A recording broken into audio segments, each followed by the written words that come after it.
സുവിശേഷമല്ല. സമയത്തിന് ഉറങ്ങാൻ പറ്റത്തില്ല, ഉറക്കമില്ലാത്ത രാത്രികൾ, അരവയറുമായ ജീവിതം, സ്വാദിഷ്ടമായ ഭക്ഷണങ്ങളെ മാറ്റിവെക്കുന്നത്, അതേ പിശാച് ഒരുക്കുന്ന കണികളിൽ നിന്ന് ചാടി രക്ഷപ്പെടുന്നത്. പുറത്ത് യാഗപീഠമുണ്ടെങ്കിൽ അകത്ത് നറുമണമുണ്ട്. പുറത്ത് ത്യാഗമുണ്ടോ അകത്ത് ജ്വലനമുണ്ട്. സുവിശേഷ വേല എന്ന് പറയുന്നത് വേരെടുക്കുന്നതല്ല. യൂറോപ്പ് വഴി അമേരിക്കയെ ചാടുന്നതല്ല സുവിശേഷം. കസേര കളിയല്ല സുവിശേഷം. അമിതാഭ് ബച്ചനെ പോലെ സൂപ്പർ സ്റ്റാർ ആകുന്നതല്ല സുവിശേഷം. നിന്റെ തലേന്നത് ഇറങ്ങിപ്പോകട്ടെ. കള്ളമാത്, പച്ചക്കള്ളം, ഹിമാലയം ബ്ലണ്ടറാത്.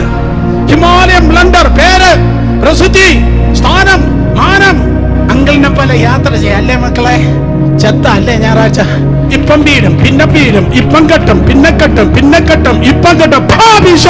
യേശുവിന്റെ നാമത്തിൽ ഒരേ ഒരു ജീവിതം, നാട്ടമല്ല ഞാൻ ചുമക്കുന്നത്, അവന്റെ നറുമണമാണ് ഞാൻ ചുമക്കുന്നത്. ഒത്തിരി അച്ഛന്മാരും അച്ചാച്ചന്മാരും നാറിയ ഈ ഫീൽഡിൽ ഞാൻ നാറാൻ കൊടുക്കത്തില്ല. ഞാൻ ചുമക്കുന്നത് ക്രിസ്തുവിന്റെ സൗരഭ്യമായിരിക്കും.